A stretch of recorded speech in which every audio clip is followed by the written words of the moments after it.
대한민국은 한낱 우스갯거리라고 치부하던 시절이 있었습니다. 정보기관 수뇌부들은 한국의 기술력을 철저히 무시했지만 그 오만함이 무너지는 데는 단 하루면 충분했습니다. 중국의 자존심이던 감시망이 일순간 먹통이 되고 최정계 사이버 부대가 무력화되었습니다. 5. 연간 쌓아온 군사정보의 80%가 흔적도 없이 증발했고 책임자들은 줄줄이 낙마했습니다. 베이징 한복판에서 드러난 이 충격적인 진실, 세계가 뒤늦게야 깨달은 대한민국의 진짜 실력을 지금 공개합니다. 한국의 저력이 자랑스럽다면 구독과 좋아요를 눌러주시기 바랍니다. 제 이름은 왕웨이 베이징 전략 감시센터의 고위 관리자입니다. 5년 전 그날은 유난히 평온한 월요일 오전이었습니다.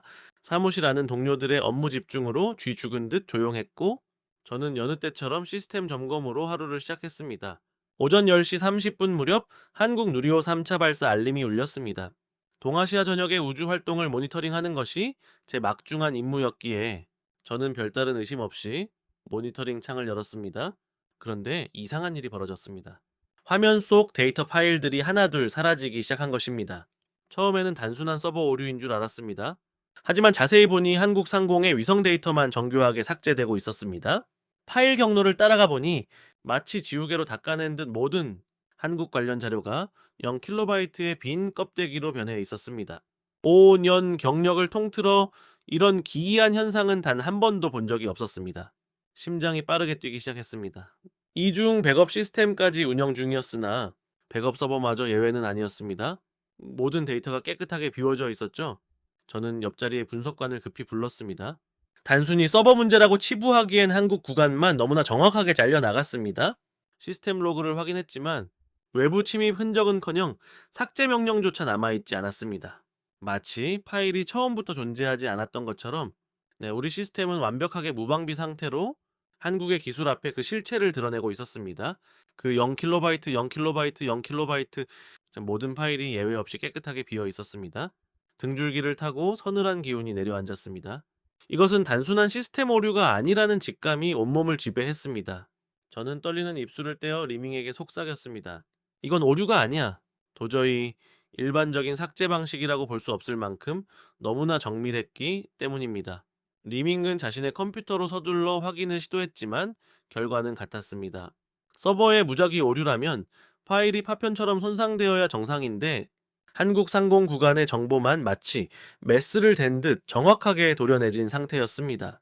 리밍 또한 믿을 수 없다는 듯 창백해진 얼굴로 고개를 끄덕였습니다. 정말로 한국 상공을 관측한 데이터만 싹 사라진 것입니다. 저는 즉시 삭제된 시간대를 분석했습니다. 오전 10시 27분부터 32분까지 정확히 5분간 벌어진 일이었습니다. 공교롭게도 그 시간은 누리호가 발사된 시각과 소름 돋을 정도로 완벽하게 일치했습니다. 단순한 우연이라고 치부하기에는 너무나 치밀한 계산이 깔려 있었습니다. 발사 시각에 맞춰 데이터가 삭제되었다는 사실을 인정해야 한다니 저는 손끝이 미세하게 떨리는 것을 느꼈습니다. 저는 삭제된 파일들의 경로를 역추적하기 시작했습니다. 복잡하고 지난한 작업이었지만 10여 분의 사투 끝에 지도 위에 빨간 점들이 찍혔습니다. 그 점들을 잇자 명확한 선이 나타났습니다. 한반도 남부에서 시작하여 동해 상공으로 뻗어나가는 비행 궤적이었습니다. 저는 숨을 죽인 채 리밍을 불렀습니다. 리밍 이것 좀 봐. 삭제된 경로가 무언가와 똑같아? 그는 영문을 모르겠다는 듯 고개를 갸우뚱했습니다. 저는 서둘러 한국항공우주연구원이 공식 발표했던 누리호 예상 궤적 자료를 불러와 두 화면을 겹쳤습니다. 그 순간 제 몸 전체의 전율이 일었습니다. 삭제된 파일의 경로와 누리호의 실제 궤적이 오차 하나 없이 완벽하게 일치했기 때문입니다.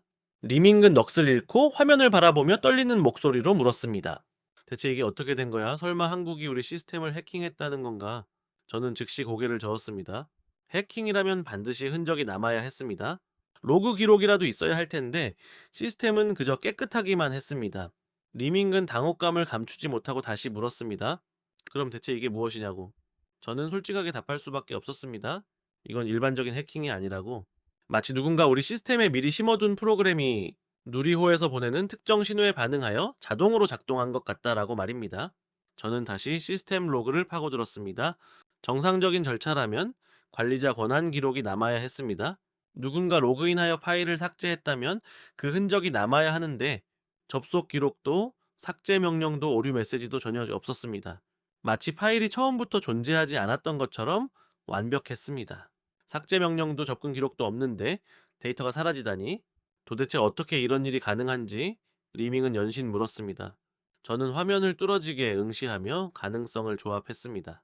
외부에서 어떤 신호를 보내 우리 시스템이 스스로 삭제 명령을 실행하게 만든 것 같다고 조심스럽게 말했습니다. 리밍은 눈을 크게 뜨며 반문했습니다. 그것이 과연 이론적으로 가능한 일인가? 저는 대학 시절 배웠던 전자기파와 특정 주파수를 이용한 명령 심기 기술을 떠올렸습니다.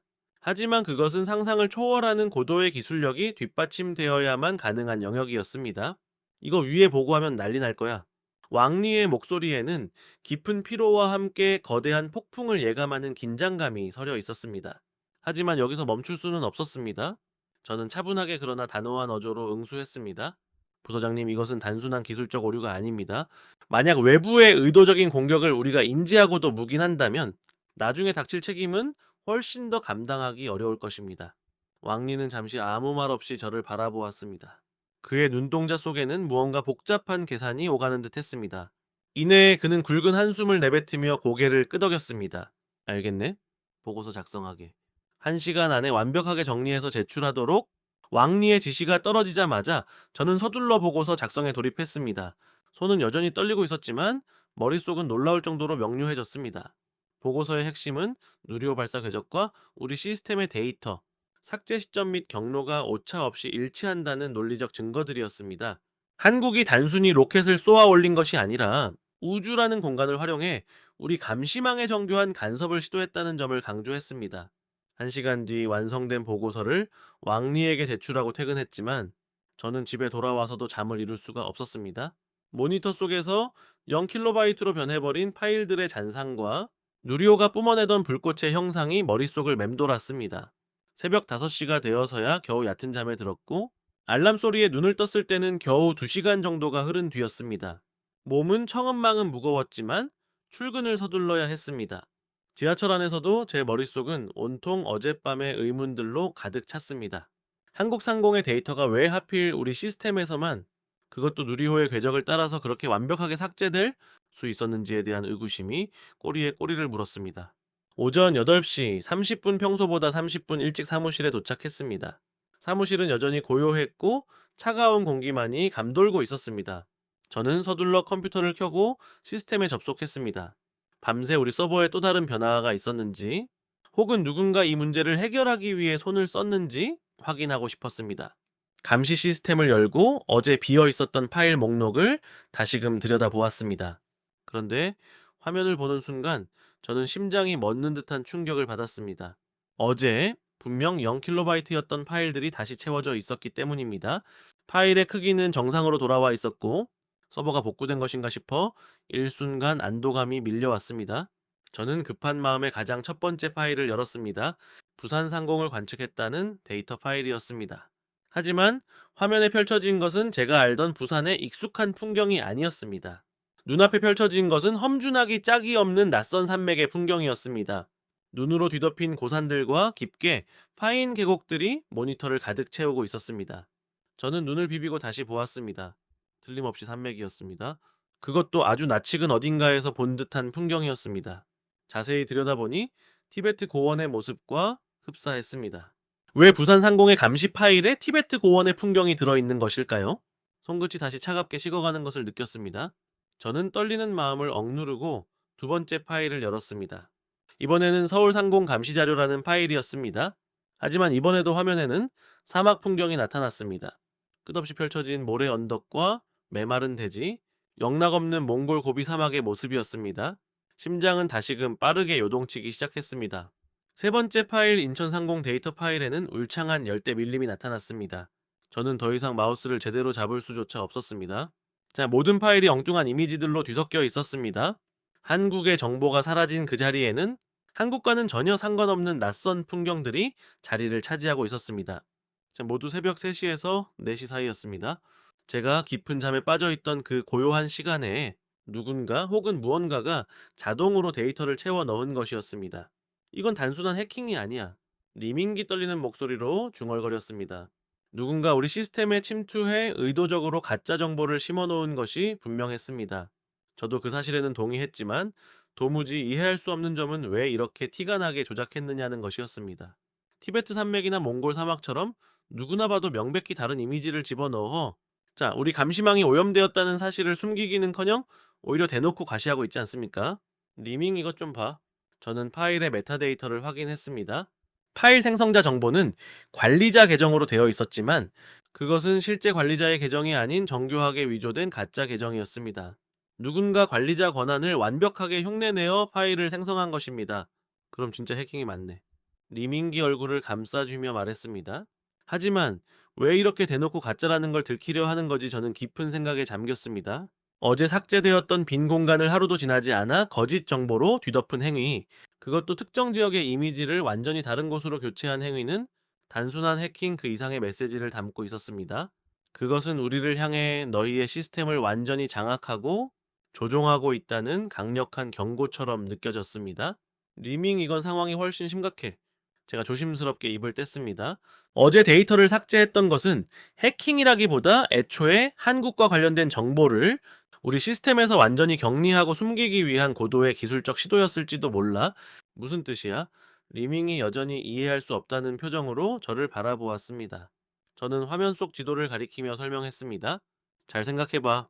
어제 한국상공의 데이터를 지우고 오늘 아침 다시 엉뚱한 이미지로 채워 넣었어. 이건 결과적으로 우리 시스템이 한국을 감시하는 것을 완전히 무력화하겠다는 의도야. 우리가 한국 상공을 보려 할 때마다 엉뚱한 이미지만 보여준다면 우리는 한국 내에서 무슨 일이 일어나고 있는지 영원히 파악할 수 없게 되잖아. 리밍의 얼굴이 공포로 창백하게 질렸습니다. 내 말이 맞았습니다. 한국은 지금 자신들의 모든 우주 활동을 우리 감시망에서 완벽하게 은폐하고 있었습니다. 어떻게 이런 정교한 일이 사람의 손을 거치지 않고 가능하냐는 리밍의 물음에 저는 다시 키보드를 두드려 시스템 접근 로그를 확인했습니다. 역시나 어제와 마찬가지로 외부 침입 흔적도 관리자의 접속 기록도 존재하지 않았습니다. 마치 데이터 스스로가 자가 치유를 하듯 혹은 자동으로 생성되는 것처럼 완벽한 자동화 프로세스였습니다. 한국은 지금 우리가 상상조차 하지 못한 기술력으로 우주에서 신호를 보내 우리 시스템을 입맛대로 조종하고 있었습니다. 저도 깊은 한숨을 내쉬며 고개를 끄덕였습니다. 총 한 발 쏘지 않고 그저 우주에서 보이지 않는 신호만으로 우리 국가의 심장부와 다름없는 감시망을 무력화시키다니요. 그것도 단 하루 만에 말입니다. 왕리는 심각한 표정으로 땀을 닦으며 다급하게 명령했습니다. 즉시 긴급회의를 소집하겠네. 상부에 이 사실을 보고해야 해. 더 이상은 숨길 수 있는 수준이 아니야. 저는 그의 말에 동의하며 화면 속 몽골 사막 이미지를 다시금 응시했습니다. 자, 우리가 지금까지 한국을 얼마나 우습게 보아왔는지, 그 오만함의 대가가 얼마나 뼈아픈지 실감하는 순간이었습니다. 오전 11시 긴급 회의가 소집되었습니다. 그러나 회의장 안의 분위기는 제가 예상했던 것과 전혀 달랐습니다. 상급자들은 여전히 이것이 한국의 고도화된 공격이라는 사실을 받아들이려 하지 않았습니다. 그저 서버 내부의 시스템 오류이거나 누군가의 장난일 뿐이라며 사태를 대수롭지 않게 치부했습니다. 그들의 안일한 반응에 저는 등줄기에 소름이 돋는 것을 느꼈습니다. 한국은 이미 우리보다 훨씬 앞선 기술의 정점에 서 있는데 여전히 우리 내부에서는 낡은 시각으로 세상을 재단하고 있었던 것입니다. 답답한 마음으로 사무실로 돌아와 모니터 앞에 다시 앉았습니다. 이틀이라는 시간이 흘렀지만 한국 상공의 파일들은 여전히 엉뚱한 가짜 정보들로 가득 채워져 있었습니다. 상부에서는 형식적인 조사 지시만을 내렸을 뿐 실질적인 대응 방안은 전무했습니다. 그러던 어느 날 오후 리밍이 창백하게 질린 얼굴로 제 책상으로 급히 달려왔습니다. 최위한 큰일 났어. 그가 숨을 몰아쉬며 말을 이었습니다. 동중국해에서 우리 해군이 훈련 중인데 지금 심각한 문제가 생겼다는 연락을 받았어. 무슨 문제인데? 제가 자리에서 벌떡 일어나 물었습니다. 항로 계산이 어긋나서 구축함 두 척이 바다 한가운데서 길을 잃었다는 거야. 저는 머리가 멍해졌습니다. 지금 무슨 소리를 하는 겁니까? 방금 해군 작전 사령부에서 긴급 지원 요청이 왔어. 리밍은 자신의 휴대폰 화면을 제게 보여주었습니다. 긴급 구조 신호와 함께 위성 항법 장치가 완전히 먹통이 되었다는 내용이 적혀 있었습니다. 왜 하필 지금 우리 감시 시스템이 교란된 이 시점에 해군까지 표류하는 것입니까? 저는 즉시 해군 관련 시스템에 접속했습니다. 우리 센터는 군사 위성 데이터까지 관리하는 곳이었으니까요. 화면에 나타난 동중국해 해역의 지도를 본 순간 저는 또 한 번의 충격을 받았습니다. 자, 우리 구축함 두 척 난창함과 푸저우함의 위치 정보가 1분 단위로 미친 듯이 튀고 있었습니다. 북위 30도였다가 29도로 다시 31도로 제멋대로 요동치고 있었습니다. 그것은 정상적인 항법 시스템이 보여줄 수 있는 수치가 아니었습니다. 리밍 이것 좀 봐. GPS가 완전히 미쳐버렸어. 저는 레이더 데이터까지 확인해 보았습니다. 주변에 선박들이 나타났다가 사라지기를 반복하는, 그야말로 우리 해군을 바보로 만드는 상황이 실시간으로 펼쳐지고 있었습니다. 오전 8시 상하이 인근 해역을 떠나 동쪽으로 항해 중이던 난창함은 10시까지만 해도 모든 항법 시스템이 정상 범주 내에서 완벽하게 작동하고 있었습니다. GPS 좌표는 물론 레이더 역시 주변의 모든 객체를 오차 없이 선명하게 포착하고 있었죠. 그러나 불길한 징후는 정확히 오전 10시 15분부터 고개를 들기 시작했습니다. 처음에는 미세한 오차였기에 함대 측에서도 단순한 수신감도 저하로 가볍게 치부했을지 모릅니다. 하지만 시간이 흐를수록 오차 범위는 걷잡을 수 없이 벌어졌고, 지금은 무려 1km라는 치명적인 항로 이탈 오차가 발생하며 우리 구축함들을 받아 한가운데서 표류하게 만들고 있었습니다. 상황은 갈수록 악화일로를 걸었습니다. 저는 두 번째 함정인 푸저우함의 데이터도 즉시 확인했습니다. 결과는 충격적 그 자체였습니다. 시간대도 동일했고 오차가 기하급수적으로 증가하는 패턴 또한 난창함과 소름 돋을 정도로 똑같았습니다. 두 함정 모두 한반도 방향으로 항해할수록 오류가 커지고 있었습니다. 이것은 결코 우연의 산물이 아니었습니다. 누군가 철저히 계산하고 계획한 완벽한 전자전의 결과물이었습니다. 리밍의 목소리가 심하게 떨리고 있었습니다. 한국 인근 바다가 우리 함대를 바보로 만드는 거대한 사각지대가 된 거야. 저 또한 넋을 잃고 화면을 응시했습니다. GPS는 존재하지 않는 좌표를 허상처럼 보여주고 레이더는 근처의 목표물을 놓치며 나침반조차 완전히 잘못된 방향을 가리키고 있었습니다. 그 순간 제 머릿속에서 퍼즐 조각들이 하나의 거대한 그림으로 완성되었습니다. 위성 데이터 삭제 가짜 자료로의 교체, 그리고 이제는 우리 해군의 항로 오류까지, 이 모든 사건은 하나의 거대한 흐름을 따라 움직이고 있었습니다. 한국의 정보를 은폐하고 왜곡하며 최종적으로는 우리 장비를 철저히 무력화시키는 거대한 흐름 말입니다. 리밍이건 단순히 삭제나 오류의 문제가 아니야. 제가 결론을 내리듯 단호하게 말했습니다. 한국 인근 바다는 이제 우리 중국의 첨단 장비들이 일절 통하지 않는 그야말로 금지된 구역이 된 거야. 리밍은 믿을 수 없다는 듯 반문했습니다. 대체 어떻게 이런 기술이 가능한 거지? 저는 화면을 뚫어지게 바라보며 확신했습니다. 누리호가 우주로 쏘아 올린 그 작은 모듈이 지금도 궤도를 돌며 실시간으로 우리 시스템을 교란하는 신호를 보내고 있는 것이 분명했습니다. 이것은 기존의 전자전 무기와는 차원이 다른, 훨씬 더 정교하고 타겟팅이 확실한 자동화된 시스템이었습니다. 우리는 그동안 한국을 우리보다 한참 뒤처진 나라로 치부하며 감시의 대상으로만 보았습니다. 기술 보고서마다 한국은 위협이 안 된다고 평가했죠. 하지만 현실은 냉혹했습니다. 한국은 우리가 모르는 사이에 우리가 꿈도 꾸지 못한 압도적인 첨단 기술을 개발해냈던 것입니다. 리밍기 다급하게 말했습니다. 지금 당장 해군 사령부에 보고해야 해. 저는 묵직한 전화기를 들었습니다. 하지만 마음은 청은망은 무거웠습니다. 한국이 우리 해군을 무력화시키고 있다라고 말한다면 과연 누가 이 비현실적인 보고를 곧이곧대로 믿어줄 수 있을까요? 하지만 보고하지 않는다면 이 바다 위에서 우리 군함들은 길을 잃고 표류하다가 결국 침몰할지도 모른다는 공포가 저를 짓눌렀습니다. 지금 이 순간에도 우리 구축함들은 한국이 만들어 놓은 거대한 기술에 덫에 걸려 제 갈 길을 잃고 있었습니다. 저도 깊은 한숨을 내쉬며 고개를 끄덕였습니다. 한국은 총 한 발 쏘지 않고도 우리 감시망을 완벽하게 무력화시켰습니다. 그것도 단 하루 만에 말입니다. 왕리 부서장은 즉시 긴급회의를 소집하겠다고 선언하며 이 사태를 위에 보고해야 한다라고 강조했습니다. 저는 말없이 고개를 끄덕였습니다. 화면 속 몽골 사막 이미지를 멍하니 바라보며 한국이 이미 우리보다 한참 앞선 기술의 정점에 서 있다는 사실을 뼈저리게 실감했습니다. 오전 11시에 열린 긴급회의는 그야말로 무기력했습니다. 상급자들은 여전히 서버 내부의 단순한 문제일 것이라며 사태를 대수롭지 않게 치부해버렸습니다. 답답한 마음으로 사무실로 돌아와 모니터 앞에 다시 앉았습니다. 이틀이라는 시간이 흘렀지만 한국 상공의 위성 데이터 파일들은 여전히 정체를 알 수 없는 가짜 자료들로 가득 채워져 있었습니다.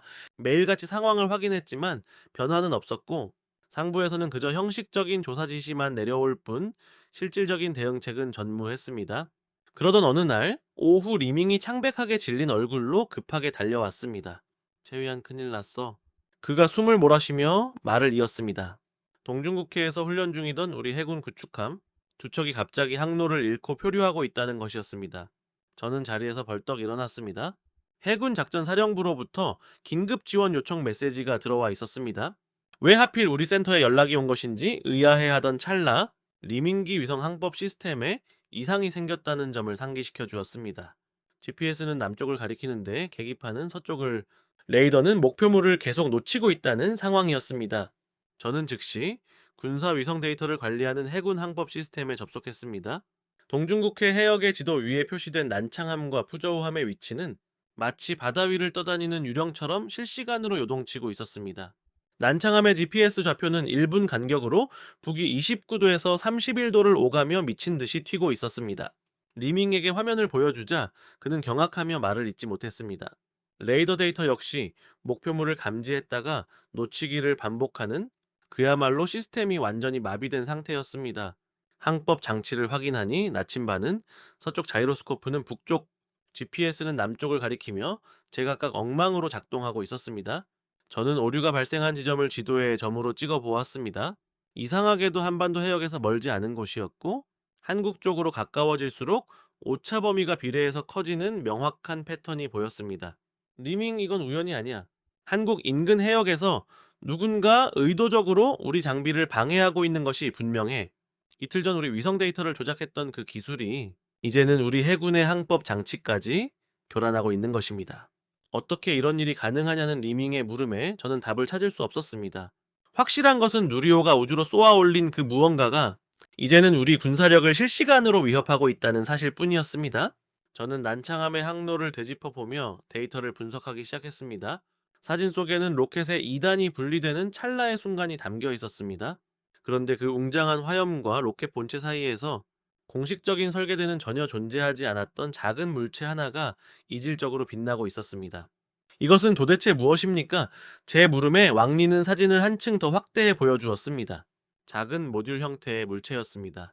로켓 본체에 붙어 있다가 2단 분리와 함께 미세하게 각도를 틀며 우주 공간으로 사출되는 듯한 움직임이었습니다. 다음 페이지를 넘기자 사진은 더욱 선명하게 확대되었습니다.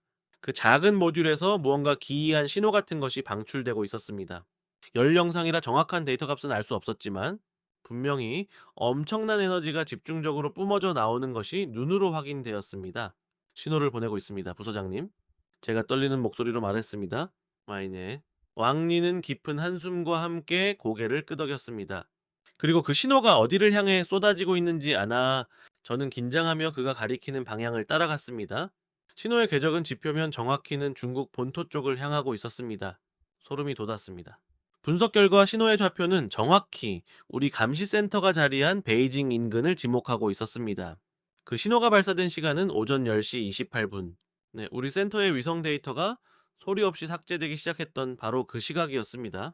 등골이 오싹해지는 기분이었습니다. 이 작은 모듈이 우리 시스템의 모든 삭제 명령을 내린 발신지였던 것입니다. 왕리는 지친 기색으로 의자에 깊숙이 몸을 기댔습니다. 저는 자료를 계속 넘기며 신호 파형 분석 자료에 주목했습니다. 전공이 전자공학인 제 눈에 그 파형은 결코 일반적인 통신 신호가 아니었습니다. 이것은 명령 코드입니다. 특정 조건이 갖춰지면 자동으로 시스템의 핵심 기능을 무력화시키라는 치밀한 명령 말입니다.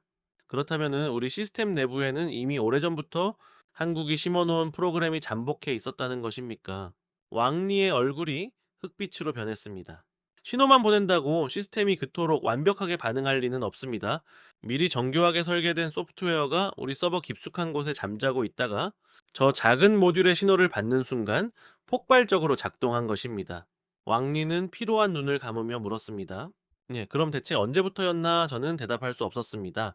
어쩌면 우리가 한국 기술을 무시하며 방심했던 지난 수년간 그들은 이미 우리 시스템의 안방을 드나들고 있었던 것일지도 모릅니다. 작은 모듈의 크기는 불과 한 변이 30cm 남짓. 왕리의 설명에 저는 할 말을 잃었습니다.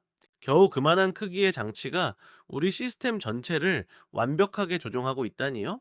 왕리는 마지막으로 주파수 분석 자료를 꺼내 보였습니다. 그중 가장 눈에 띄는 대역은 2.4GHz, 일반적인 와이파이나 블루투스 통신에 쓰이는 아주 평범한 주파수였습니다.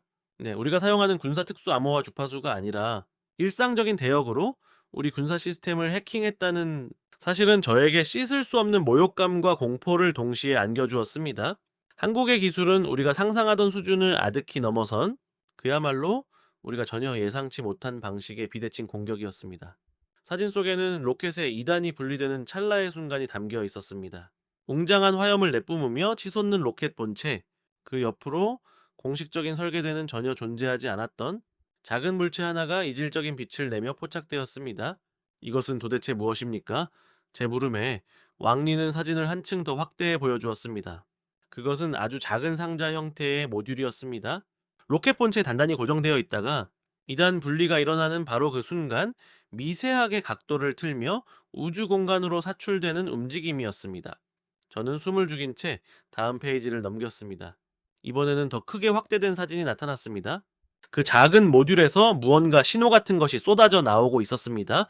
열 영상이라 정확한 데이터 값은 알 수 없었지만 모듈 주변으로 엄청난 에너지가 방출되는 것이 눈으로 분명히 확인되었습니다. 신호를 보내고 있습니다, 부서장님. 제가 떨리는 목소리로 말했습니다. 왕리는 무거운 표정으로 고개를 끄덕였습니다. 마야. 그리고 그 신호가 어디를 향해 쏟아지고 있는지 아나? 저는 긴장하며 그가 가리키는 방향을 따라갔습니다. 신호의 궤적은 지표면 정확히는 중국 본토 쪽을 향하고 있었습니다. 소름이 돋았습니다. 분석 결과 신호의 좌표는 정확히 우리 감시센터가 자리한 베이징 인근을 지목하고 있었습니다. 우리 센터를 향한 직접적인 공격이었던 셈입니다. 그 신호가 발사된 시간은 오전 10시 28분. 우리 센터의 위성 데이터가 소리 없이 삭제되기 시작했던 바로 그 시각이었습니다. 등골이 오싹해지는 기분이었습니다. 이 작은 모듈이 우리 시스템의 모든 삭제 명령을 내린 발신지였던 것입니다. 왕리는 지친 기색으로 의자에 깊숙이 몸을 기댔습니다. 저는 자료를 계속 넘기며 신호 파형 분석 자료에 주목했습니다. 전공이 전자공학인 제 눈에 그 파형은 결코 일반적인 통신 신호가 아니었습니다. 이것은 명령 코드입니다. 특정 조건이 갖춰지면 자동으로 시스템의 핵심 기능을 무력화시키라는 치밀한 명령 말입니다. 제가 파형을 짚으며 설명했습니다. 이 패턴은 특정 조건에서 특정 동작을 실행하라는 코드입니다. 그렇다면 우리 시스템 내부에는 이미 오래전부터 한국이 심어놓은 프로그램이 잠복해 있었다는 것입니까? 왕리의 얼굴이 흑빛으로 변했습니다. 신호만 보낸다고 시스템이 그토록 완벽하게 반응할 리는 없습니다. 미리 정교하게 설계된 소프트웨어가 우리 서버 깊숙한 곳에 잠자고 있다가 저 작은 모듈의 신호를 받는 순간 폭발적으로 작동한 것입니다. 왕리는 피로한 눈을 감으며 물었습니다. 그럼 대체 언제부터였나 저는 대답할 수 없었습니다. 어쩌면은 우리가 한국 기술을 무시하며 방심했던 지난 수년간 그들은 이미 우리 시스템의 안방을 드나들고 있었던 것일지도 모릅니다. 작은 모듈의 크기는 불과 한 변이 30cm 남짓. 왕리의 설명에 저는 할 말을 잃었습니다. 겨우 그만한 크기의 장치가 우리 시스템 전체를 완벽하게 조종하고 있다니요? 왕리는 마지막으로 주파수 분석 자료를 꺼내 보였습니다.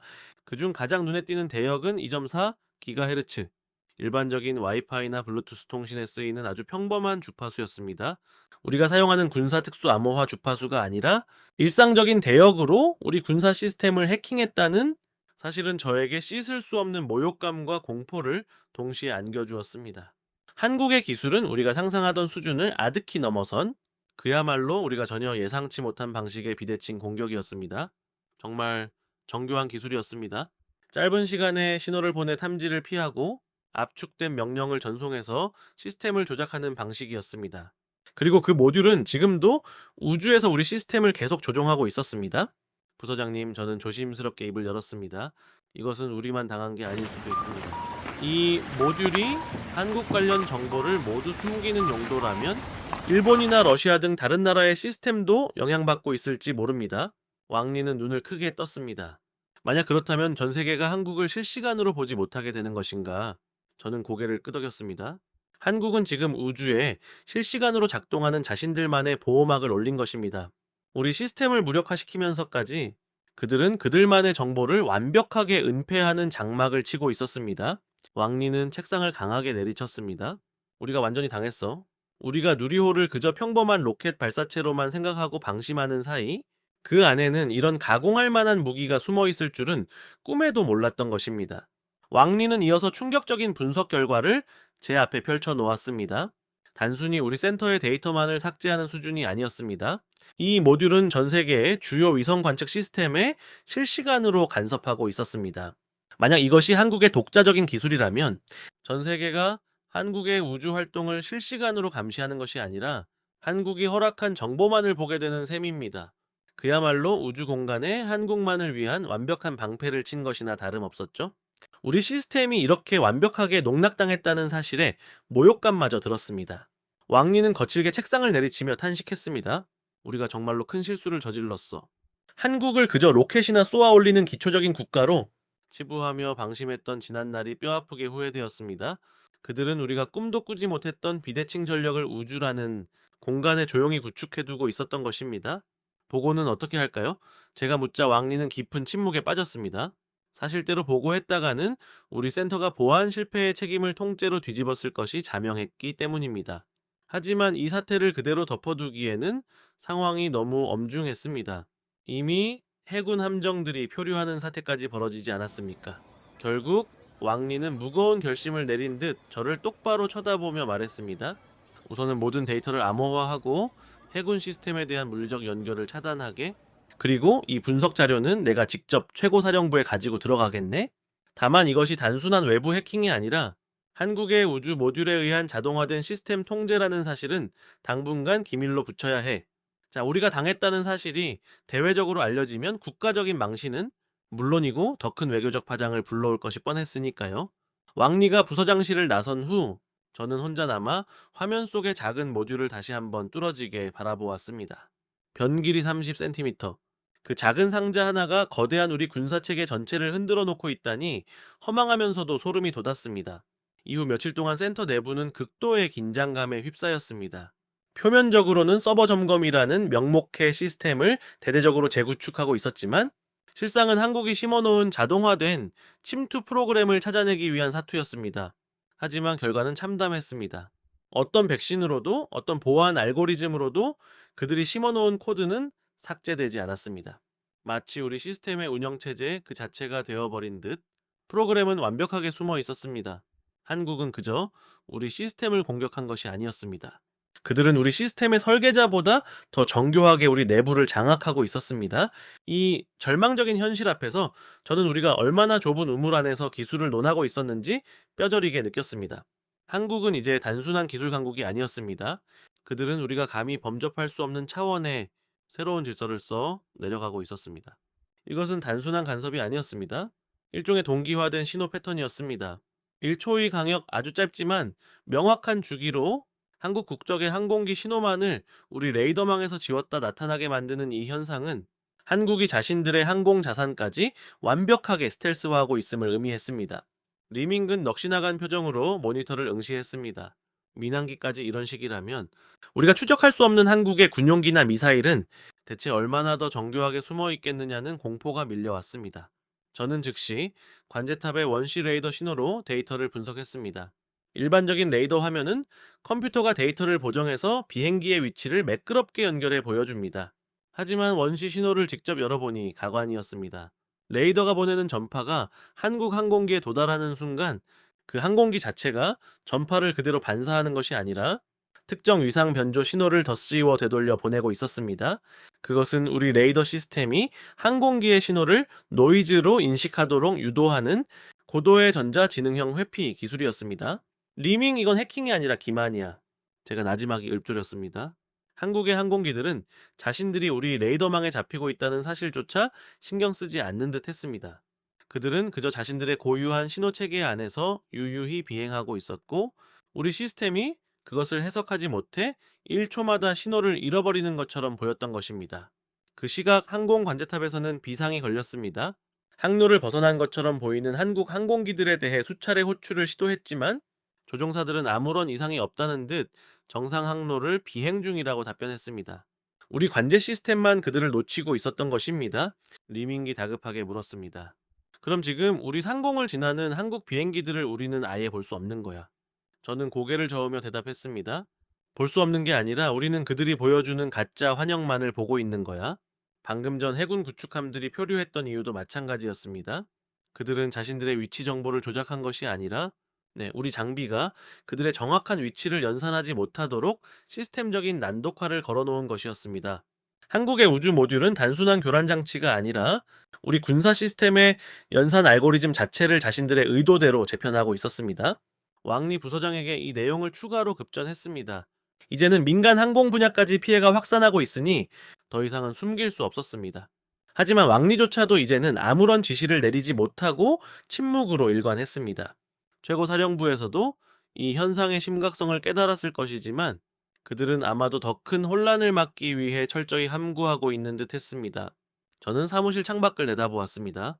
저 높은 하늘 위 보이지 않는 곳에서 누리호가 쏘아 올린 그 작은 모듈이 여전히 우리 머리 위를 돌며 모든 통신망을 지배하고 있다는 사실이 저를 숨 막히게 했습니다. 우리는 더 이상 하늘의 주인이 아니었습니다. 우리가 가진 모든 첨단 감시망이 단 하나의 작은 모듈 앞에 이토록 무력하게 무너질 수 있다는 현실이 그저 두려울 뿐이었습니다. 한국이라는 나라는 우리가 알던 5년 전에 그 한국이 아니었습니다. 그들은 이미 우주의 질서 자체를 다시 쓰고 있었습니다. 리밍의 그 한마디는 회의실의 공기를 순식간에 얼어붙게 만들었습니다. 우리 감시체계의 근간인 레이더와 위성 정보가 뚫린 것도 모자라 이제는 일상적인 보안망인 CCTV까지 한국의 기술력이 침투했을지도 모른다는 공포가 덮쳐왔습니다. 왕리 부서장의 눈빛이 형형하게 빛났습니다. 당장 베이징 내의 한국인 밀집 지역 CCTV 기록을 분석해보게. 리밍은 서둘러 시스템에 접속했고 저는 숨을 죽인 채 그 과정을 지켜보았습니다. 우리는 베이징 시내의 한 번화가 CCTV를 불러왔습니다. 화면 속에는 수많은 인파가 오가고 있었고 그 중에는 분명 한국 국적으로 추정되는 인물들도 섞여 있었습니다. 리밍기 한국인으로 보이는 남성을 지정해 추적 기능을 켰습니다. 화면 상단에는 카메라가 인식한 객체 정보가 실시간으로 뜨고 있었습니다. 처음에는 정상적으로 이름과 국적 정보가 표시되는 듯 했습니다. 하지만 남자가 카메라의 사각지대를 지나치거나 화면 가장자리로 이동하는 순간 기이한 현상이 발생했습니다. 화면 속 남자의 모습은 그대로인데 모니터에 표시되던 객체 인식 테두리가 사라졌습니다. 이름과 국적 데이터도 일순간 0kB로 변하며 공란이 되었습니다. 리민기 다급하게 마우스를 클릭하며 추적을 강제했지만 시스템은 그 남자를 인식하지 못했습니다. 마치 투명 인간처럼 그가 지나가는 자리에는 빈 배경만이 남았습니다. 리민기 소리쳤습니다. 진짜야 한국인만 인식되지 않아. 저 역시 할 말을 잃었습니다. 단순한 기술 오류가 아니었습니다. 한국의 우주 모듈에서 쏘아 올리는 특정 신호가 한국인 고유의 생체 정보를 포함한 전자식별 체계 자체를 우리 서버에서 격리하고 있는 것이었습니다. 왕리는 이제 더 이상 위를 탓하지 않았습니다. 그는 즉시 비상사태를 선포했습니다. 이 기술은 단순한 공격을 넘어 우리 국가보안체계 전체를 한국이라는 필터로 재가공하고 있는 것이네. 한국인을 포함한 모든 한국의 자산이 우리 감시망 안에서 자유롭게 움직이는데도 우리는 그들을 전혀 볼 수 없게 된 것이야. 만약 마음만 먹는다면 그들이 우리 수도 한복판을 지나가더라도 우리는 아무런 대처를 할 수 없다는 결론에 도달했습니다. 리밍이 다시 물었습니다. 그럼 한국 사람들은 이 사실을 알고 있을까요? 저는 씁쓸한 미소를 지으며 대답했습니다. 알고 있을 겁니다. 아니 애초에 우리 감시망이 얼마나 취약한지 그들이 어디까지 우리를 조종하고 있는지 전부 계산하고 시작한 일일 테니까요. 우리는 그동안 한국을 가르치려 들었고 그들의 기술력을 낮게 평가했지만 정작 그들은 이미 우리 시스템의 설계도를 완벽하게 파악하고 자신들만의 영역을 구축해 놓았던 것입니다. 그날 밤 사무실 창밖으로 베이징의 야경이 펼쳐졌습니다. 찬란하게 빛나는 도시의 불빛 사이로 한국 항공기들이 유유히 비행하고 거리를 걷는 한국인들은 자신들만의 기술적 보호막 속에 있었습니다. 우리는 더 이상 그들을 감시하는 감시자가 아니었습니다. 한국이라는 거대한 기술 장벽 앞에서 우리는 그들이 보여주는 가짜 환영만을 쫓는 무력한 구경꾼으로 전락하고 말았습니다. 이것은 단순한 패배가 아니었습니다. 우리가 쌓아왔던 모든 자부심이 누리호가 쏘아올린 작은 모듈 하나에 의해 철저히 부정당하는 역사적인 순간이었습니다. 저는 모니터 앞에 앉아 깜빡이는 비행기 신호를 보며 생각했습니다. 우리는 이제 어떻게 해야 할까? 이 기술 격차를 인정하고 고개를 숙여야 할까? 아니면 이 굴욕을 딛고 다시 기술 전쟁을 시작해야 할까? 하지만 한 가지는 분명했습니다. 대한민국은 우리가 결코 함부로 대할 수 없는 이미 세계의 질서를 다시 쓰고 있는 위대한 나라가 되어 있었다는 사실입니다. 왕리의 목소리는 공포로 가늘게 떨리고 있었습니다. 침입자가 우리 서버 내부로 들어오는 순간 그 경로를 역추적하여 발신지의 시스템을 마비시키는 자동 보복 프로세스가 가동된 것이었습니다. 리밍은 자신의 모니터를 가리키며 다급하게 소리쳤습니다. 지금 우리 시스템뿐만 아니라 사이버전 부대의 메인프레임까지 감염되고 있어. 화면에는 전 세계의 데이터가 뒤섞인 듯한 기괴한 코드들이 폭포수처럼 쏟아져 내리고 있었습니다. 그것은 공격 코드가 아니라 우리 시스템이 가진 모든 정보를 무차별적으로 파괴하고 외부로 유출하는 데이터 삭제 명령이었습니다. 저는 급히 방화벽을 차단하려 했지만 이미 통제권은 넘어간 상태였습니다. 마치 누군가 우리 내부망에서 관리자 계정을 탈취해 앉아있는 것과 같았습니다. 1분도 차이되지 않아 우리 군사정보의 핵심인 전략 데이터베이스 전체가 0KB 변해갔습니다. 이것은 단순한 기술적 충돌이 아니라 한국이 지난 수년간 준비해온 치밀한 기술 자립의 결과물이었습니다. 1993년 당시 기술 이전을 거부당하며 겪어야 했던 그 뼈아픈 수모를 딛고 일어난 대한민국은 이제 단순히 추격하는 자가 아니라 게임의 법칙을 완전히 새로 쓰는 지배자가 되어 있었습니다. 부서장님, 사이버전 부대원들의 개인 단말기까지 연결이 끊기고 있습니다.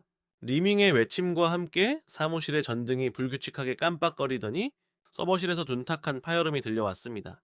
우리 시스템은 스스로를 파괴하며 셧다운되고 있었습니다. 왕리는 망연자실한 표정으로 텅 빈 모니터를 바라보았습니다. 우리는 한국을 공격하려던 것이 아니라 그들이 마련한 덫 속으로 스스로 걸어 들어간 것이었어. 왕리의 자조 섞인 중얼거림 속에는 한국이라는 나라에 대한 경외감마저 서려 있었습니다. 우리는 총 한 발 쏘지 않고 패배했습니다. 아니, 애초에 그들과는 기술의 격차부터가 비교 자체가 불가능한 수준이었는지도 모릅니다. 그때 까맣게 꺼져 있던 제 모니터 화면이 다시 한번 번쩍이며 켜졌습니다. 그곳에는 아무런 코드도 경고 메시지도 없었습니다. 오직 한국의 국기인 태극기가 선명하게 떠올랐고 그 아래로 정갈한 한국어 문장 하나가 적혀 있었습니다. 기술은 누군가를 지배하기 위한 도구가 아니라 스스로를 지키기 위한 평화의 방패여야 합니다. 그리고 오늘 당신들의 무모한 도발로 인해 그 방패가 어떻게 작동하는지 보았습니다. 그 문장을 읽는 순간 제 눈앞의 화면은 다시 한번 어둠 속으로 사라졌습니다. 하지만 그 짧은 문장의 무게는 사무실 전체를 짓눌렀습니다. 한국은 자신들의 기술을 세상에 드러내지 않고도 우리를 완벽하게 제압했습니다. 우리는 더 이상 그들을 감시할 수 없었고 그들을 해킹할 수도 없었습니다. 한국이라는 나라는 이제 우리가 함부로 넘볼 수 없는 우주와 하늘과 땅의 질서를 스스로 정의하는 새로운 강대국으로 거듭나 있었습니다. 베이징의 심장부에서 우리는 그렇게 한국이라는 나라의 진짜 실력을 확인했습니다. 그것은 우리가 알던 무기 기술이 아니었습니다. 시스템 그 자체를 지배하고 공격하는 자의 의지까지 꺾어버리는 고도의 철학이 담긴 기술의 정점이었습니다. 왕리는 긴장한 표정으로 우리가 시스템에 접근할수록 적의 방어 기제는 더욱 거칠게 반응할 것이라고 설명했습니다. 모니터 속에서는 한국 관련 위성 사진과 군사 동향 분석, 그리고 방대한 경제 자료들이 마치 모래성처럼 허무하게 무너져 내리고 있었습니다. 멈출 방법이 없었습니다. 리밍기 당혹감을 감추지 못하고 다급하게 물었지만 저에게는 단 하나의 결론뿐이었습니다. 해킹 시도를 당장 중단해야 합니다. 네, 우리가 접근을 멈추면 저들의 자동화된 방어 기제도 결국 멈출 것입니다. 왕리는 즉시 전화를 들었으나 이미 우리 시스템은 외부와 단절된 상태였습니다. 사이버전 부대로 직접 이동하는 것 외에는 선택지가 없었습니다. 베이징 외곽에 위치한 사이버전 부대로 향하는 30분은 마치 영겁의 시간 같았습니다. 도착한 건물 안은 아비규환 그 자체였습니다. 부대장실 문을 열고 들어가자 부대장은 이미 자포자기한 심정으로 머리를 쥐어뜯고 있었습니다. 우리 시스템 전체가 마비되었습니다. 한국 측 시스템을 건드리는 순간 감당할 수 없는 방역이 쏟아졌습니다. 우리 서버가 역으로 해킹당한 것입니다. 한국 관련 자료들만 족집게처럼 골라내어 삭제하고 있는데 도저히 막을 방법이 없습니다. 부대장의 화면 속 삭제 로그는 미친 듯이 올라가고 있었습니다. 작업 중단 지시를 내렸음에도 불구하고 이미 30분 전부터 상황은 통제 불능이었습니다. 접근을 멈췄는데도 반응이 계속된다는 것은 예상 밖이었습니다. 이것은 단순한 해킹이 아니라 트리거가 작동하는 순간 멈추지 않고 스스로를 방어하는 자율지능형 프로그램이었습니다. 네트워크를 차단해도 소용이 없었습니다. 이미 우리 시스템 내부 깊숙한 곳에 침투해 있는 악성 코드였기 때문입니다. 결국 저는 단호하게 결단을 내렸습니다. 시스템을 완전히 셧다운하는 것 외에는 방법이 없습니다. 이대로 두면 한국 관련 자료뿐만 아니라 우리 전체 시스템이 돌이킬 수 없이 붕괴할 것입니다. 왕리는 참담한 표정으로 셧다운 명령을 내렸습니다. 건물 전체의 전원이 차단되자 칠흑 같은 어둠이 깔렸고 비상등만이 희미하게 서버실을 비추었습니다. 30분 후 다시 가동된 시스템에서 확인된 결과는 참담했습니다. 한국 관련 군사 자료의 80%가 사라졌습니다. 위성사진 정보 분석 작전 계획까지 수년간 공들여 쌓아온 정보가 한순간에 잿더미가 되었습니다. 백업 자료마저 동시에 삭제된 상태였습니다. 왕리는 의자에 주저앉아 우리가 완벽하게 당했다며 탄식했습니다. 흐린 베이징의 하늘을 창밖으로 보며 저는 조용히 읊조렸습니다. 이것은 공격이 아니라 정교하게 설계된 방어 시스템이었습니다. 우리가 먼저 건드렸고 저들의 시스템은 지극히 기계적이고 냉혹하게 자동 반응했을 뿐입니다. 자, 우리가 알고 있던 한국의 기술은 빙산의 일각에 불과했습니다. 훨씬 더 강력하고 정교한 우리를 압도하는 기술이 저들 곁에 존재하고 있었습니다. 사무실로 돌아온 저를 리밍이 기다리고 있었습니다. 우리가 졌어. 제가 짧게 대답하자 그의 얼굴은 백지장처럼 창백해졌습니다.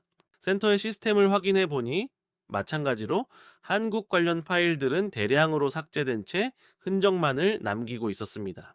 우리가 그토록 무시했던 한국의 기술 자립은 이미 우리의 시스템을 쥐락펴락할 만큼 거대한 성벽이 되어 있었습니다. 로켓 2단 분리가 이루어지는 그 찰나의 순간이 열영상 기록에 담겨 있었습니다. 웅장한 화염을 내뿜으며 치솟는 본체 옆으로 공식 설계대는 존재하지 않던 작은 물체가 이질적인 빛을 내며 포착되었습니다. 저는 숨을 멈추고 왕리 부서장에게 저것이 대체 무엇인지 물었습니다. 그는 말없이 사진을 확대했습니다. 그것은 정교하게 제작된 작은 모듈이었습니다. 로켓 본체에 단단히 고정되어 있다가 분리 순간 미세하게 각도를 틀며 우주 공간으로 사출되는 움직임이었습니다. 저는 떨리는 손으로 다음 페이지를 넘겼습니다. 더 크게 확대된 화면 속에서 그 모듈은 엄청난 에너지를 뿜어내고 있었습니다. 신호를 보내고 있습니다, 부서장님. 제가 떨리는 목소리로 말했습니다. 왕리는 무거운 표정으로 고개를 끄덕였습니다. 마야. 그리고 그 신호가 어디를 향하고 있는지 아나 저는 그가 가리키는 방향을 따라갔습니다. 신호의 궤적은 지표면 정확히는 중국 본토의 전략적 요충지인 베이징 인근을 정조준하고 있었습니다. 소름이 돋았습니다. 분석 결과 신호가 발신된 시간은 오전 10시 28분. 자, 우리 센터의 위성 데이터가 소리 없이 삭제되기 시작했던 바로 그 시각이었습니다. 등골이 오싹해지는 기분이었습니다. 이 작은 모듈이 우리 시스템의 모든 삭제 명령을 내린 발신지였던 것입니다. 왕리는 지친 기색으로 의자에 깊숙이 몸을 기댔습니다. 저는 자료를 계속 넘기며 신호 파형 분석 자료에 주목했습니다. 전공이 전자공학인 제 눈에 그 파형은 결코 일반적인 통신 신호가 아니었습니다. 이것은 특정 조건이 갖춰지면 자동으로 시스템의 핵심 기능을 무력화시키라는 치밀한 명령 코드였습니다. 그렇다면 우리 시스템 내부에는 이미 오래전부터 한국이 심어놓은 프로그램이 잠복해 있었다는 것입니까? 왕리의 얼굴이 흑빛으로 변했습니다. 신호만 보낸다고 시스템이 그토록 완벽하게 반응할 리는 없습니다. 미리 정교하게 설계된 소프트웨어가 우리 서버 깊숙한 곳에 잠자고 있다가 저 작은 모듈의 신호를 받는 순간 폭발적으로 작동한 것입니다. 우리가 한국의 기술력을 애써 낮게 평가하며 방심했던 지난 수년간 그들은 이미 우리 시스템의 안방을 마음대로 드나들고 있었던 것일지도 모릅니다. 작은 모듈의 크기는 불과 한 변이 30cm 남짓. 왕리의 설명에 저는 할 말을 잃었습니다. 겨우 그만한 크기의 장치가 우리 시스템 전체를 완벽하게 조종하고 있다니요? 왕리는 마지막으로 주파수 분석 자료를 꺼내 보였습니다. 가장 눈에 띄는 대역은 2.4GHz. 일반적인 와이파이나 블루투스 통신에 쓰이는 아주 평범한 주파수였습니다. 우리가 사용하는 군사특수 암호화 주파수가 아니라 일상적인 대역으로 우리 군사 시스템을 해킹했다는 사실은 저에게 씻을 수 없는 모욕감과 공포를 동시에 안겨주었습니다. 한국의 기술은 우리가 상상하던 수준을 아득히 넘어선 그야말로 우리가 전혀 예상치 못한 방식의 비대칭 공격이었습니다. 정말 정교한 기술이었습니다. 짧은 시간에 신호를 보내 탐지를 피하고 압축된 명령을 전송해서 시스템을 조작하는 방식이었습니다. 그리고 그 모듈은 지금도 우주에서 우리 시스템을 계속 조종하고 있었습니다. 부서장님, 이것은 우리만 당한 게 아닐 수도 있습니다. 이 모듈이 한국 관련 정보를 모두 숨기는 용도라면 전 세계의 시스템이 영향받고 있을지 모릅니다. 왕리는 눈을 크게 떴습니다. 만약 그렇다면 전 세계가 한국의 우주 활동을 실시간으로 감시하는 것이 아니라 한국이 허락한 정보만을 보게 되는 셈입니다. 우리가 누리호를 그저 평범한 로켓 발사체로만 생각하고 방심하는 사이 그 안에는 이런 가공할 만한 무기가 숨어 있을 줄은 꿈에도 몰랐던 것입니다. 우리가 마주한 진실은 더욱 참담했습니다. 5년 동안 예산은 천문학적인 액수로 늘어났지만 그 돈은 도대체 어디로 사라진 것일까요? 저는 그 부서의 재무 기록을 추적하기 시작했습니다. 겉으로는 최첨단 감시 기술을 개발한다는 명목으로 막대한 자금이 집행되었지만 실상은 낡은 보고서를 복사하고 붙여넣는 수준의 관료주의적 태만만이 존재했을 뿐이었습니다. 한국이 1993년 기술 이전을 거부당했던 그 뼈아픈 역사를 딛고 불철주야 연구실에서 정교한 부품을 깎으며 기술 자립을 이뤄낼 때 우리의 연구원들은 그저 책상에 앉아 한국을 무시하는 안일한 보고서나 작성하고 있었던 것입니다. 저는 경악했습니다. 이제 우리 연구원들이 한국을 과소평가했던 것은 한국이 부족해서가 아니라 우리 스스로의 무능함을 감추기 위해 한국의 발전을 애써 부정해야만 했기 때문이었습니다. 한국이 누리호를 성공시키고 재진입 기술을 마하 20의 속도로 완성해 나가는 동안 우리는 그들이 여전히 기초 단계에 머물러 있다라고 스스로를 속여왔던 것입니다. 이는 기술적 패배를 넘어선 우리 정보 조직 전체의 근본적인 도덕적 해이이자 직무유기였습니다. 리밍에게 이 사실을 알렸을 때 그의 얼굴은 분노로 붉게 달아올랐습니다. 이게 다 예산을 빼돌리고 현실을 왜곡한 결과라는 거야. 그는 책상을 강하게 내리치며 울분을 터뜨렸습니다. 저는 아무 말도 할 수 없었습니다. 오직 그들의 성공을 시기하고 무시하기 바빴던 우리가 정작 그들이 거둔 결실인 방패형 자동 삭제 시스템에 의해 모든 기술적 우위를 상실했다는 사실이 그저 뼈아플 뿐이었습니다. 한국은 자신들의 우주 기술이 우리에게 경고가 될 것임을 이미 알고 있었고 우리가 보여준 그 오만한 태도를 역으로 이용해 우리 스스로를 셧다운시키도록 유도했던 것입니다. 이제 와서 되돌아보면 한국의 기술 자립은 단지 그들만의 성과가 아니었습니다. 그것은 우리가 보인 오만함에 대한 가장 완벽하고도 냉철한 복수였습니다. 그들은 총 한 발 쏘지 않고 우리 정보기관의 내부로부터 무너뜨렸습니다. 저는 다시 모니터를 켰습니다. 데이터베이스는 여전히 텅 비어 있었고 그 공백은 한국이 이룩한 위대한 자립의 증거처럼 느껴졌습니다. 이것은 단순히 정보가 사라진 사건이 아닙니다. 지난 5년간 한국을 향해 가졌던 우리의 모든 편견이 박살난 역사의 현장입니다. 저는 기록하기 시작했습니다. 우리 정보 당국이 어떻게 한국을 무시했는지, 그리고 그 한국이 어떻게 스스로의 힘으로 하늘과 땅의 질서를 다시 쓰고 있는지를 말입니다. 리밍은 묵묵히 제 곁에서 자료를 정리했습니다. 이제 우리는 더 이상 한국을 감시의 대상으로 여기지 않습니다. 대신 우리는 그들의 기술이 어떻게 우리 시스템을 재편하고 있는지, 그들이 어떻게 우리를 압도하는 기술 강국이 되었는지를 연구하는 역설적인 상황에 놓이게 되었습니다. 한국이라는 나라는 우리가 알던 5년 전의 그 나라가 아니었습니다. 그들은 이미 우주의 질서를 다시 쓰는 우리가 결코 함부로 대할 수 없는 진정한 기술 강대국이 되어 있었습니다. 우리가 치른 대가는 혹독했지만 그것은 우리에게 무엇이 진정한 기술 자립인가를 가르쳐준 가장 값비싸고도 위대한 교훈이었습니다. 우리는 우리 스스로가 만든 거대한 거울 속에 갇혀 있었던 것입니다. 위원장은 냉담한 표정으로 덧붙였습니다. 한국이 우리를 속인 것이 아닙니다. 우리가 우리 스스로의 오만에 눈이 멀어 한국이 매일같이 쏘아올리는 기술 발전의 신호를 철저히 부정하고 왜곡해 왔던 것입니다. 우리의 무능을 감추기 위해 그들의 성과를 운으로 치부했고 현실을 직시하려는 소수의 목소리는 묵살당했습니다. 한국은 그저 묵묵히 제 갈 길을 갔을 뿐인데 우리는 그들을 가로막고 있는 보이지 않는 기술의 벽을 쌓고 있었던 셈입니다.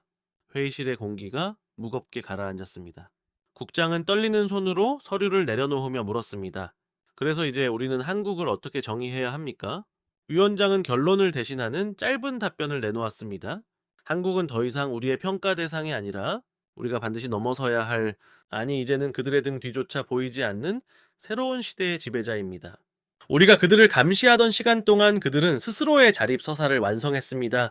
1993년의 굴욕을 잊지 않고 기술 이전을 거부당했던 그 순간을 불굴의 에너지로 치환한 대한민국은 이제 우리가 상상할 수 없는 차원의 우주 기술을 손에 쥐고 있습니다. 회의가 끝나고 밖으로 나오자 아침에 베이징 하늘은 유난히 푸르고 투명했습니다. 왕리 부서장은 저의 어깨를 툭 치며 말했습니다. 오늘 본 것이 우리가 5년 동안 버린 시간의 대가라네. 저는 묵묵히 고개를 끄덕였습니다. 리민기 다가와 조용히 물었습니다. 이제 정말 우리가 한국을 도저히 따라갈 수 없는 건가?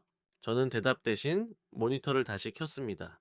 데이터베이스 속 텅 빈 공백들이 이제는 한국이 구축한 완벽한 기술 자립의 방어막처럼 보였습니다. 우리는 패배를 인정해야 했습니다. 아니, 더 정확히 말하자면은 우리는 처음부터 그들과 기술적 경쟁 관계에 있지 않았습니다. 그들은 처음부터 우리를 뛰어넘어 우리가 감히 도달할 수 없는 그들만의 기술 영토를 구축하고 있었습니다. 년간 우리가 썼던 보고서들이 휴지 조각이 되는 동안 한국은 전 세계를 향해 자신들의 실력을 증명하고 있었습니다. 그것은 단순히 무기 체계를 앞선 것이 아닙니다. 스스로의 힘으로 그 누구의 도움도 받지 않고 완벽한 독립 기술을 완성하겠다는 그 불굴의 의지가 이룩한 위대한 역사의 승리였습니다. 우리는 이제 한국의 기술 자립 서사를 기록하는 관찰자가 될 것입니다.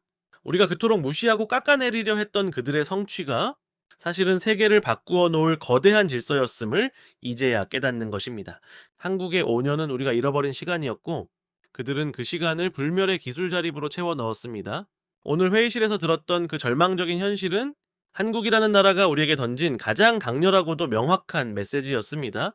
더 이상 그들을 무시하거나 과소평가하지 말라는, 그리고 그들이 왜 위대한 강대국이 될 수밖에 없었는지를 보여주는 가장 위험 있는 경고였습니다. 저는 이제 더 이상 빈 데이터베이스를 보며 슬퍼하지 않기로 했습니다. 그 공백은 한국이 우리에게 남긴 가장 정교하고도 차가운 승리의 증거니까요. 국장이 제안한 그 책임은 단순한 연구 프로젝트 이상의 무게를 지니고 있었습니다. 그것은 지난 5년 동안 우리 정보기관이 쌓아온 오만과 편견의 역사를 청산하고 이제는 대한민국이라는 거대한 기술 실체를 있는 그대로 마주하겠다는 뼈아픈 반성의 시작이었습니다. 저는 제 앞에 놓인 임명장을 바라보았습니다. 거기에는 저의 이름과 함께 한국의 기술 자립 과정을 투명하게 분석하고 그 전략을 벤치마킹하라는 임무가 적혀 있었습니다. 네, 우리 팀의 첫 번째 과제는 명확했습니다. 누리호 모듈이 발사된 순간부터 우리 시스템이 왜 이토록 무력하게 붕괴했는지 그 과정의 핵심 기술력을 낱낱이 파헤치는 것이었습니다. 예산도 인력도 부족함 없이 지원받게 되었지만 저는 오히려 더 큰 압박감을 느꼈습니다. 이제는 더 이상 변명할 여지가 없었기 때문입니다. 한국이 1993년 당시 선진국들로부터 기술 이전을 거부당하며 겪었던 그 치욕의 시간들을 그들은 어떻게 불굴의 의지로 치환하여 오늘날의 마하, 20 재진입 기술과 KPS 같은 독자적인 위성 항법 시스템으로 꽃 피웠는지 그 자립의 서사를 하나하나 기록해 나가는 것이 우리의 임무였습니다. 회의실을 나와 다시 사무실로 돌아오니 리민과 동료들이 저를 기다리고 있었습니다. 저는 국장의 지시사항을 담담하게 전했습니다. 우리는 이제 더 이상 한국을 깎아내리는 보고서를 쓰지 않을 겁니다. 그들의 성과를 운이나 쇼로 치부하던 시절도 끝났습니다. 네, 우리가 해야 할 일은 그들이 어떻게 그토록 완벽한 기술적 독립을 이뤄냈는지 그 과정에 담긴 철학을 배우는 것입니다. 리밍은 제 어깨를 다독이며 웃었습니다. 그럼 우리 이제부터 진짜 제대로 된 분석을 시작하는 거네. 맞습니다. 저는 결연한 표정으로 대답했습니다. 이제 대한민국은 우리가 감시해야 할 대상이 아니라 우리가 미래 기술의 좌표를 설정하기 위해 반드시 연구하고 배워야 할 스승이 된 것입니다. 그날 저녁 저는 창가에 앉아 베이징의 야경을 내려다 보았습니다. 저 멀리 우주공간 어딘가에는 한국이 쏘아 올린 누리호 모듈이 여전히 빛나고 있을 것입니다. 그것은 우리 시스템을 무력화시켰던 가공할 무기이기도 했지만 동시에 그들이 이룩한 기술 자립의 위대한 상징이기도 했습니다. 우리가 그들을 무시하며 보낸 5년의 시간 동안 대한민국은 총 한 발 쏘지 않고도 우리 정보 체계 전체를 지배하는 압도적인 승리를 거두었습니다. 그 승리는 한국이 1993년부터 묵묵히 칼을 갈며 준비해온 결실이었습니다. 저는 모니터를 켜고 한국 기술 자립 연구 프로젝트라는 새로운 폴더를 생성했습니다. 첫 번째 파일의 제목은 자립의 시작, 1993년에 굴욕을 불굴의 기술로 바꾸다였습니다.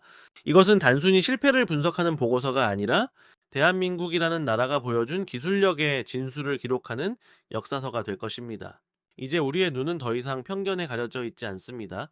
대한민국이 써내려간 기술의 역사를 보며 우리는 비로소 진정한 기술 자립이 무엇인지, 그리고 한 나라의 의지가 얼마나 거대한 지배력을 갖게 되는지를 배우게 될 것입니다. 저의 손가락 끝에서 다시 시작될 그 기록은 어쩌면은 한국을 너무 늦게 알아본 우리들에 대한 가장 정직한 참회록이 될지도 모르겠습니다.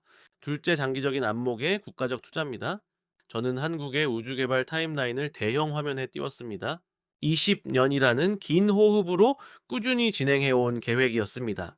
단기적인 가시적 성과에 급급하지 않고 정권이 바뀌어도 흔들리지 않는 일관된 정책이 그들의 근간이었습니다. 셋째, 핵심 기술에 대한 전략적 집중입니다. 한국은 모든 분야를 동시에 장악하려 하지 않았습니다. 대신 자신들이 압도적인 우위를 점하고 있는 반도체, 배터리 조선 기술 등 강점 분야의 모든 자원을 총동원하여 우주 산업과의 시너지를 극대화했습니다. 회의실안은 정적에 휩싸였습니다. 총리가 심각한 표정으로 턱을 꿰고 제 발표를 경청하고 있었습니다. 저는 마지막 슬라이드를 넘기며 덧붙였습니다. 우리가 지금 한국을 따라잡기 위해서는 단순히 기술을 모방하는 것을 넘어 그들이 구축한 민관 협력의 생태계와 장기적인 국가 비전을 통째로 벤치마킹해야 합니다. 총리는 고개를 끄덕이며 굳은 결의를 보였습니다. 계속 연구하고 우리 실정에 맞춰 즉각적으로 적용할 방안을 수립하시오. 회의가 끝난 후 과학기술 장관이 복도에서 저를 불러 세웠습니다. 왕회의 국장 그는 굳건하게 악수를 청해왔습니다. 한국을 이제는 우리의 반면교사로 삼아야겠군요. 맞습니다, 장관님. 저는 진심을 담아 답했습니다. 우리가 한국을 무시했던 지난 세월이 뼈아픈 실수였음을 이제는 냉정하게 인정해야 합니다. 장관은 깊은 한숨을 내쉬며 진지하게 말했습니다. 이번 사건은 우리 중국에 내려진 가장 뼈아픈 경고였습니다. 저 또한 그 말에 전적으로 동의하며 고개를 끄덕였습니다. 사무실로 돌아오자 팀원들이 모두 저를 기다리고 있었습니다. 결과가 어떻게 되었냐는 리밍의 질문에 저는 환하게 미소 지었습니다. 모든 제안이 승인되었습니다. 이제 우리는 본격적으로 대한민국이라는 국가가 어떻게 그토록 완벽한 기술 자립을 이룩했는지 그 숨겨진 서사를 낱낱이 파헤칠 것입니다. 우리는 이제 더 이상 어둠 속에서 더듬거리지 않을 것입니다. 한국은 총 한 발 쏘지 않고도 우리에게 무엇이 진정한 강대국의 길인지를 가르쳐 주었습니다. 그들의 자립서사는 이제 단순한 정보 분석의 대상이 아니라 우리 국가가 나아가야 할 새로운 미래의 이정표가 되었습니다. 저는 책상 위에 놓인 한국 기술 분석 보고서들을 다시 한번 정리했습니다. 5년 전 우리는 그들을 하찮게 보았지만 이제 그들은 우리가 결코 도달할 수 없다고 생각했던 우주라는 공간에서 스스로의 힘으로 하늘과 땅의 질서를 다시 쓰고 있었습니다. 저는 새로운 기록을 시작합니다. 이것은 한국의 위대한 승리와 그들이 구축한 기술적 영향력은 단순한 경제 지표를 넘어선 세계 안보와 산업의 혈관을 장악한 거대한 신경망과도 같았습니다. 저는 떨리는 손으로 슬라이드 한 장을 넘겼습니다. 거기에는 한국의 기술력이 전 세계 국가들의 기간 시설과 군사 장비 그리고 최첨단 무기에 어떻게 깊숙이 침투해 있는지 보여주는 복잡한 네트워크 지도가 그려져 있었습니다. 이것은 단순한 수출 실적이 아닙니다. 전 세계가 한국의 부품 없이는 단 하루도 정상적으로 돌아갈 수 없는 구조, 즉 한국이 세계 질서의 필수 불가결한 핵심이 되었음을 의미했습니다. 회의실을 가득 채운 고위 관료들의 얼굴에는 경악과 당혹감이 교차했습니다. 저는 멈추지 않고 냉혹한 현실을 직시했습니다. 우리가 지난 5년간 한국을 향해 오만한 시선을 보내며 허송세월하는 동안 그들은 우리 산업의 근간을 뒷받침하는 핵심 소재와 부품, 그리고 장비의 공급망을 완벽하게 장악해 나갔습니다. 이제 한국을 배제하고는 우리 국가의 기술 자립조차 꿈꿀 수 없는 상황이 된 것입니다. 총리가 자리에서 일어나 침묵을 깨고 물었습니다. 그래서 우리가 선택할 수 있는 유일한 길은 무엇인가? 저는 잠시 숨을 고르고 답했습니다. 총리님, 이제는 경쟁을 말할 때가 아닙니다. 그들이 1993년 기술 이전을 거부당하며 겪었던 그 치욕을 불굴의 의지로 승화시켜 완성한 이 기술 자립 서사를 우리가 진심으로 존중하고 그들과의 전략적 협력을 구해야만 우리 산업의 미래를 보장받을 수 있습니다. 회의실의 침묵은 이전과는 다른 무게를 지니고 있었습니다. 그것은 패배의 인정이자 동시에 새로운 시대에 대한 겸허한 수용이었습니다. 저는 발표를 마친 뒤 단상을 내려왔습니다. 총리는 저를 향해 짧게 고개를 끄덕였습니다. 그 모습은 우리가 마침내 오만이라는 긴 잠에서 깨어났음을 보여주는 상징과도 같았습니다. 사무실로 돌아와 창밖을 보니 베이징의 야경이 평소보다 더 차갑고도 현실적으로 느껴졌습니다. 이제 우리 앞에는 한국이라는 거대한 기술 산맥이 놓여 있습니다. 과거의 우리처럼 그 산맥을 깎아내리고 폄하하는 방식으로는 결코 정상에 도달할 수 없습니다. 우리는 그들이 일구어낸 기술의 토양을 배우고 그들이 걸어온 험난한 자립의 과정을 연구하며 비로소 우리 스스로가 진정한 강대국으로 거듭나기 위한 겸손한 여정을 시작해야 합니다. 책상 위에 놓인 종합평가보고서의 표지를 쓰다듬으며 저는 다짐했습니다. 한국이 쏘아올린 누리호의 궤적은 이제 우리에게도 지도가 되었습니다. 1593년의 굴욕을 위대한 승리로 바꾸어 놓은 대한민국, 그들의 서사는 이제 우리 기술 자립의 나침반이 될 것입니다. 저는 다시 모니터 앞에 앉아 새로운 프로젝트를 시작했습니다. 이번에는 한국을 이기기 위한 방법이 아니라 한국과 함께 미래의 질서를 어떻게 써내려갈 것인가에 대한 전략 연구였습니다. 대한민국은 우리에게 가장 아픈 스승이었고 이제는 우리 미래를 지탱해줄 유일한 기술적 이정표가 되어 있었습니다. 그 결론 문장 아래로 저는 펜을 들어 마지막 한 줄을 더 적어 넣었습니다. 진정한 기술 자립은 외부의 도움을 거부하는 것이 아니라 스스로의 한계를 정면으로 돌파하는 데서 시작된다라는 사실을 말입니다. 리밍은 제 어깨너머로 그 문장을 읽더니 나지막이 탄식하듯 말했습니다. 우리가 지난 5년 동안 벌인 것은 단순한 시간이 아니라 대한민국이라는 나라가 보여준 기술 자립의 위대한 서사를 마주할 기회였을지도 몰라. 저는 고개를 끄덕였습니다. 이제 우리 센터의 모든 연구원들은 한국의 논문 하나, 특허 한 건을 분석할 때마다 그들이 1593년 당시 겪었던 기술 이전 거부의 수모가 어떻게 오늘의 마하20 재진입 기술로 승화되었는지 그 맥락을 짚어내고 있었습니다. 더 이상 한국의 성공을 운이나 단순한 모방으로 폄하하는 사람은 없었습니다. 오히려 그들이 어떻게 반도체의 미세 공정을 우주 엔진의 정밀 제어에 녹여냈는지 그 산업 간의 유기적인 연결고리를 찾아내느라 밤을 지새우고 있었습니다. 며칠 뒤 우리 팀은 한국항공우주연구원의 오픈소스 데이터와 협력 가능성을 타진하는 기초 보고서를 국무원에 제출했습니다. 과거에 우리라면 상상도 못했을 일입니다. 적의 기술을 벤치마킹하는 것을 넘어 이제는 그들의 표준을 우리 체계에 이식하려는 시도였습니다. 왕리 부서장은 이 보고서를 승인하며 제게 말했습니다. 이것이 우리에게 남은 마지막 자존심을 지키는 길일지도 모르겠군. 창밖으로 베이징의 야경이 화려하게 펼쳐졌지만 저는 이제 그 불빛들보다 우주 공간 어딘가에 떠있을 누리호 모듈의 존재를 더 의식하게 되었습니다. 그것은 단순한 기계 장치가 아니었습니다. 대한민국이 우리에게 보낸 냉혹하면서도 정교한 기술의 경고장이자 동시에 우리가 나아가야 할 새로운 시대의 등대였습니다. 저는 모니터를 끄고 자리에서 일어났습니다. 리밍기 제게 마지막으로 물었습니다. 최위한, 우리가 정말 한국을 따라갈 수 있을까? 저는 대답 대신 사무실 벽에 걸린 세계 지도와 그 위에 표시된 한국의 기술 영향력 지도를 응시했습니다. 따라가는 것이 목적이 아닙니다. 그들이 쌓아 올린 기술 자립의 서사를 거울 삼아 우리 또한 우리의 정체성을 찾고 진정한 강대국으로 거듭나는 것, 그것이 우리가 해야 할 유일한 과제입니다. 베이징의 차가운 밤 공기 속에서 저는 비로소 깨달았습니다.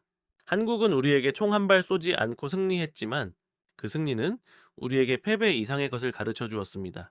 그것은 바로 기술 앞에서의 겸손함, 그리고 스스로의 힘으로 질서를 재편하는 자만이 가질 수 있는 진정한 강대국의 품격이었습니다. 저는 이제 더 이상 한국을 경쟁자가 아닌 기술 자립이라는 거대한 산맥을 먼저 정복한 스승으로 대하며 내일의 보고서를 준비합니다. 우리의 새로운 여정은 이제 막 시작되었습니다.